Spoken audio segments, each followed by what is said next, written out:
Hai,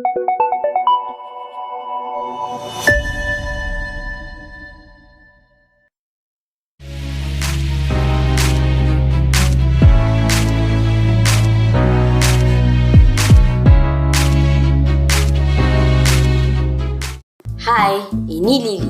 Setiap petang selepas sekolah, Abang Bob, seorang tutor pribadi, akan datang ke rumah Lily dan mengajarnya. Tetapi, Abang Bob mempunyai niat yang tidak baik terhadap Lily. Abang Bob ingin mengambil kesempatan dan meraba Lily.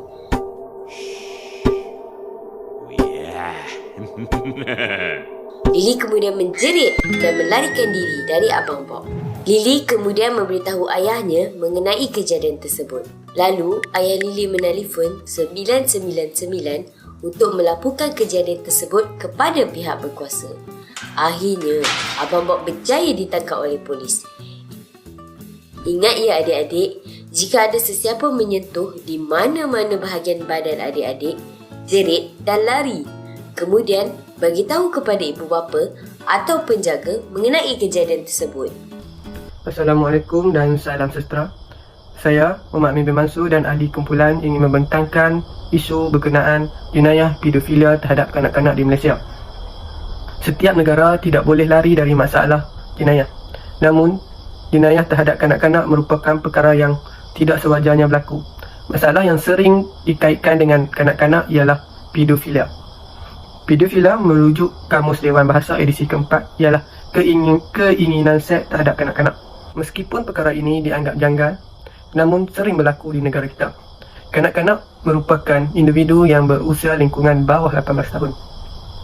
Banyak takrifan mengenai pelakuan seks terhadap kanak-kanak adalah merangkumi 3 bahagian, iaitu perbuatan sentuhan, perbuatan tanpa sentuhan dan pornografi kanak-kanak.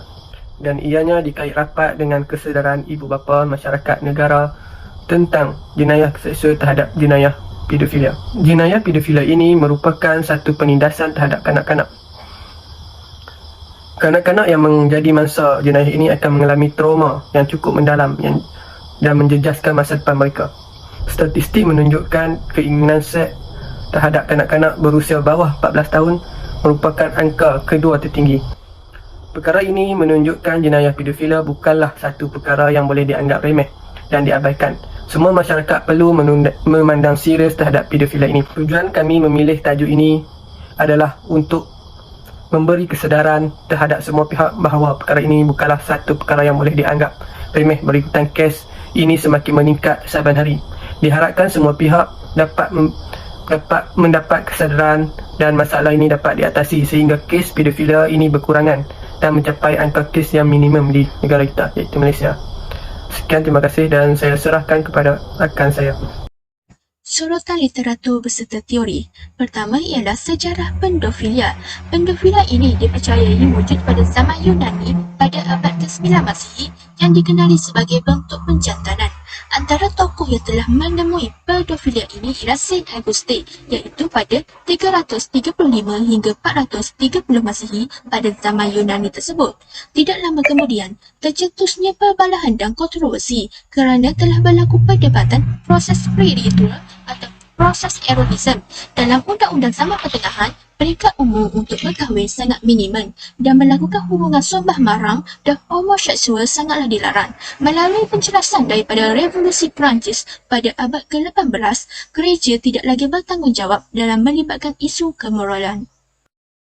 Seterusnya ialah perkembangan pedofil di Malaysia. Antara isu pedofil yang popular yang pernah berlaku di Malaysia ialah penangkapan Raika Hamka yang merupakan seorang pedofil Malaysia yang telah disabitkan hukuman 22 tahun penjara disebabkan oleh 71 tuduhan penderaan seksual kanak-kanak di Mahkamah London yang melibatkan kanak-kanak 6 bulan hingga 12 tahun. Bukan sahaja itu, malah kes yang melibatkan Nur Fitri Azmi Nordin berumur 23 tahun telah dijatuhkan hukuman penjara di tahun di United Kingdom kerana didapati bersalah memiliki penghaloncah kanak-kanak. Pada tahun 2016 pula, akhbar tempatan Malaysia iaitu New Straits Times telah mengeluarkan akhbar bertajuk Address Witness to Protect Our Children. Akhbar ini telah melaporkan bahawa Malaysia tergolong dalam Asia Tenggara yang merupakan pusat pengedaran bahan pornografi terbesar yang berlaku disebabkan oleh Kuala Lumpur telah membuka laman web untuk mengedarkan bahan-bahan pornografi tersebut. Seterusnya ialah pendekatan teori-teori yang telah dikenal pasti dalam isu ini. Yang pertama ialah teori psikologi Erikson yang telah dikeluarkan oleh Erikson pada tahun 1963 di mana beliau telah mengutarakan tentang 8 tahap perkembangan manusia. Antara tahap yang telah dikeluarkan oleh beliau ialah bermula pada tahap bayi dilahirkan, seterusnya melalui zaman kanak-kanak, remaja sehinggalah ke zaman tua. Beliau berpendapat bahawa setiap manusia akan menghadapi konflik di setiap perkembangan psikososial ini dan mereka harus mengatasi konflik ini untuk ke tahap yang seterusnya. Selain itu ialah teori pembelajaran sosial yang dikeluarkan oleh Berwin 1984 yang telah menekankan aspek interaksi antara persekitaran dan manusia. Beliau telah menegaskan untuk menggunakan konsep determinisme timbal balik yang menyatakan bahawa setiap manusia mampu mempengaruhi nasib diri mereka sendiri hanya dengan melalui pengawalan kuasa-kuasa di persekitaran mereka sahaja. Yang ketiga ialah teori psikodinamik. Teori ini telah dibentuk oleh Franz Alexander pada tahun 1930. Teori ini telah dibentuk oleh beliau sendiri melalui persepsi kebimbangan yang dialami oleh seseorang seperti bersin, bingung, takut, gemetar dan sebagainya. Beliau berpendapat bahawa kebimbangan terhasil apabila proses pelepasan ketegangan seksual tersekat daripada ekspresi yang normal. Dan yang terakhir ialah teori teologi. Teori ini meyakinkan bahawa tindakan ini mampu dilihat melalui kesan daripada kejadian tersebut sama ada betul atau salah. Keputusan terakhir akan diambil melalui pembandingan antara betul dan salah, yang mana lebih banyak dan yang mana lebih sedikit. Dengan itu, perkara tersebut dapat dilihat sama ada tindakan tersebut merupakan tindakan yang betul atau tindakan yang salah. Yang terakhir ialah faktor-faktor pedofilia di Malaysia. Antaranya ialah disebabkan oleh faktor kediri pedofil. Sifat-sifat yang ada dalam kepribadian seseorang itu mampu ke arah kemauan yang tinggi terhadap seksual kanak-kanak. Kebanyakan pedofil terdiri daripada orang lelaki dewasa yang lebih berkeinginan untuk menjalinkan hubungan seksual kepada kanak-kanak berbanding dengan wanita dewasa yang akan sentiasa ingin menjalinkan hubungan seksual dengan kanak-kanak kerana beranggapan bahawa kanak-kanak lebih mudah untuk dikawal. Seterusnya ialah disebabkan oleh faktor persekitaran keluarga. Pengkaji percaya bahawa setiap permasalahan sosial yang berlaku dalam keluarga disebabkan oleh institusi keluarga yang tidak kukuh. Kelemahan dalam didikan agama, terpengaruh dengan budaya luar, terpengaruh dengan media sosial, paksaan daripada rakan-rakan dan kurang sokongan moral daripada ibu bapa. Yang terakhir ialah disebabkan oleh sejarah penderaan seksual semasa kanak-kanak. Kajian membuktikan bahawa peratus penderaan seksual kanak-kanak lebih tinggi berbanding dengan peratus penderaan orang dewasa. Dalam hal ini, pengkaji percaya bahawa gejala pedofilia yang berlaku sekarang banyak dipengaruhi oleh pelakon seksual yang pernah berlaku di sekeliling pedofil pada masa dahulu. Metodologi kajian. Metodologi kajian adalah penting supaya pendidikan yang dijalankan mempunyai kaedah yang sesuai dan berkesan dalam menjawab permasalahan kajian ini. Kajian ini menggunakan reka bentuk kualitatif dengan menggunakan soal sidik sebagai instrumen. Pemilihan kaedah kualitatif ini adalah kerana melibatkan responden yang ramai, meluas dan menyeluruh. Dalam konteks ini, tinjauan soal sidik dipilih untuk memperoleh data mengenai jenayah pedofilia terhadap kanak-kanak di Malaysia. Kaedah soal sidik ini dipilih dalam melakukan kajian ini adalah kerana mengambil masa yang singkat untuk memperoleh maklumat. Saya akan menerangkan berkenaan dengan hasil dapatan kajian. Bahagian A adalah demografi responden. Demografi responden pertama ialah jantina. Seramai 17.5% responden lelaki yang menjawab borang soal selidik ini dan seramai 82.5% responden perempuan yang menjawab borang soal selidik. Bagi kategori umur pula, 20 tahun dan ke bawah seramai 7.5% responden. Bagi umur 21 tahun hingga 30 tahun adalah seramai 80% responden. Dan bagi umur 31 tahun sehingga 40 tahun adalah seramai 20.5% responden. Saya akan menerangkan berkenaan dengan pekerjaan pula. Bagi pelajar seramai 82.5% responden. Bagi responden yang bekerja dalam sektor kerajaan seramai 5% responden.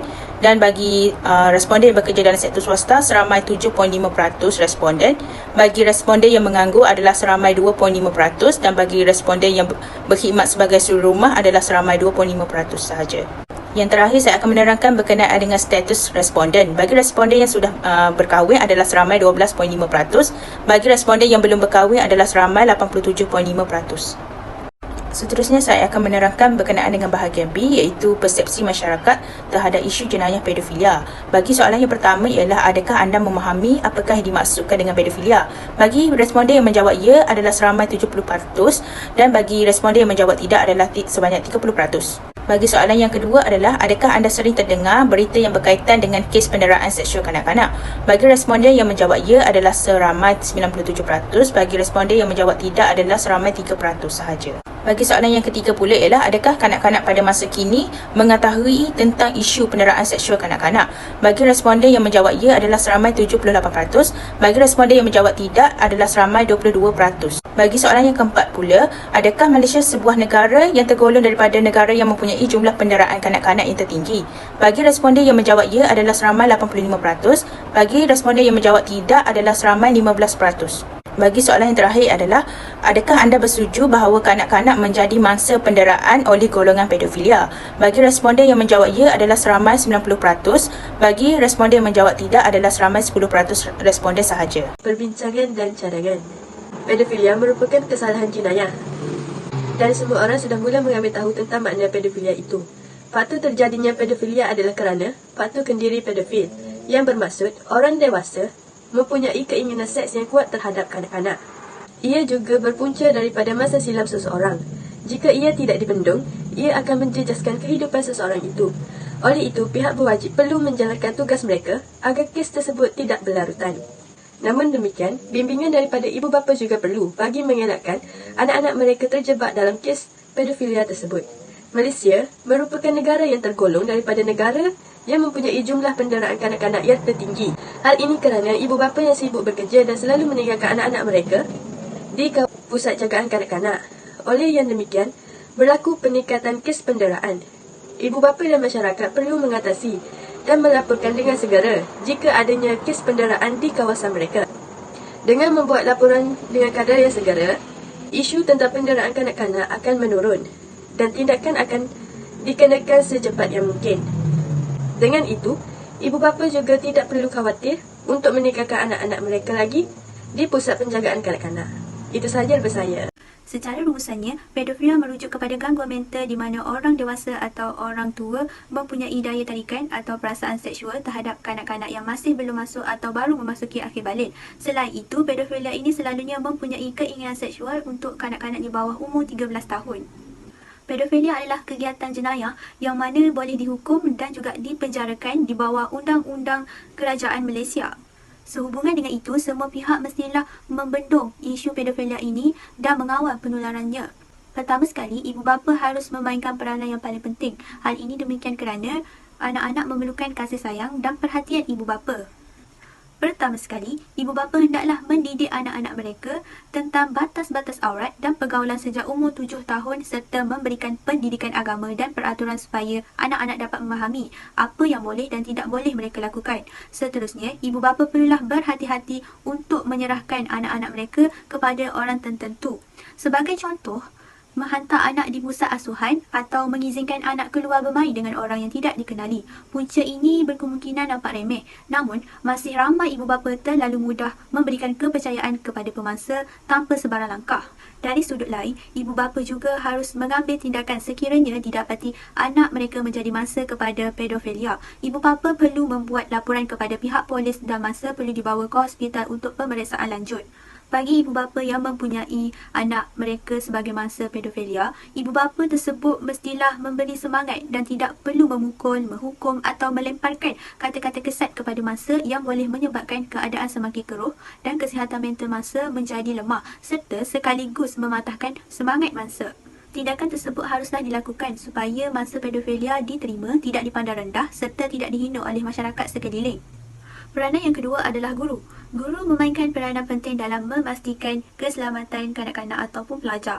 Hal ini kerana kerjasama dari pihak sekolah juga amat penting dalam usaha membantu mangsa atau pelajar yang didera untuk mendapatkan perlindungan.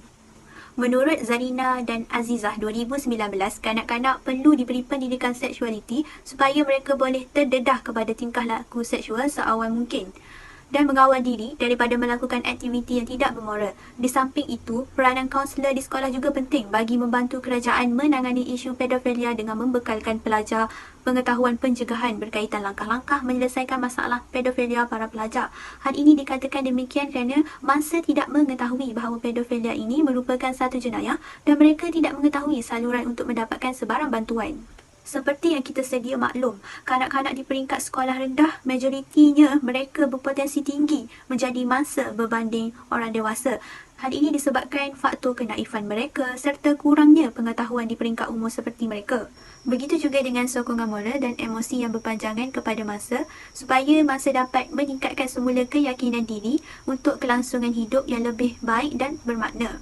Pada masa yang sama, dari segi penguatkuasaan undang-undang perlu diambil agar keselamatan mangsa terus terjamin. Kerajaan juga harus mempertimbangkan untuk menggunakan semua media yang ada seperti akhbar, televisyen dan internet untuk meluaskan lagi kesedaran ibu bapa terhadap pedofilia supaya maklumat boleh sampai ke kawasan bukan sahaja bandar tetapi juga di luar bandar. Secara keseluruhannya, kerjasama dan sikap ambil tahu dari semua pihak amatlah diperlukan. Lebih-lebih lagi masyarakat, ahli keluarga, jiran tetangga dan rakan pelajar supaya dapat berganding bahu membantu isu pedofilia ini.